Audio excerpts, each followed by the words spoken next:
আমরা সবার কাছে যাওয়ার চেষ্টা করেছি, তাদের কথাগুলো শোনার চেষ্টা করেছি।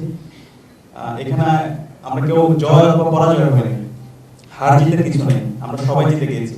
ডাকসু নির্বাচনের মাধ্যমে জুলাই প্রজন্ম বিজয়ী হয়েছে, ডাকসু নির্বাচনের মাধ্যমে শহীদদের আকাঙ্ক্ষা বিজয় হয়েছে এবং ঢাকা বিশ্ববিদ্যালয়ের 40,000 শিক্ষার্থীরা বিজয়ী হয়েছে। তো আমাদের যারা সহযোগিতারা আছে তাদের যে ইস্তেহার, তাদের যে প্রত্যাশা, সে প্রত্যাশায় আমরা বাস্তবায়ন করবো। তার প্রত্যেকে একজন আমাদের উপদেষ্টা হিসাবে কাজ করবে। আমরা একই সাথে ডাকসুর সাবেক যারা প্রতিনিধি ছিল, আমরা তাদের সাথে সাক্ষাৎ করছি, তাদের পরামর্শ নিচ্ছি। একই সাথে আমরা বিভিন্ন হলে যাচ্ছি, শিক্ষার্থীদের তাদের প্রত্যাশা, তাদের আকাঙ্ক্ষাগুলো শোনার চেষ্টা করছি।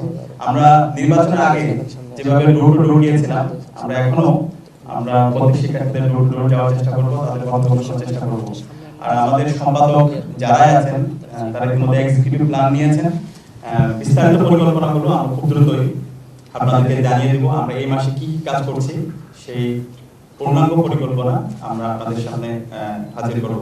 তো সব মিলিয়ে আমরা সবার কাছে দোয়া চাই, সারা দেশের মানুষের কাছে দোয়া চাই, ঢাকা বিশ্ববিদ্যালয়ের শিক্ষার্থীদের কাছে দোয়া চাই। আমরা আশা করছি আমরা যে কমিটমেন্টগুলো দিয়েছি প্রত্যেকটা কমিটমেন্টে আমরা বাস্তবায়ন করবো ইনশাআল্লাহ, এবং এর মাধ্যমে জুলাইয়ের শহীদদের আকাঙ্ক্ষা বাস্তবায়ন হবে, আমাদের শিক্ষার্থীদের যে প্রত্যাশা সেটা বাস্তবায়ন হবে।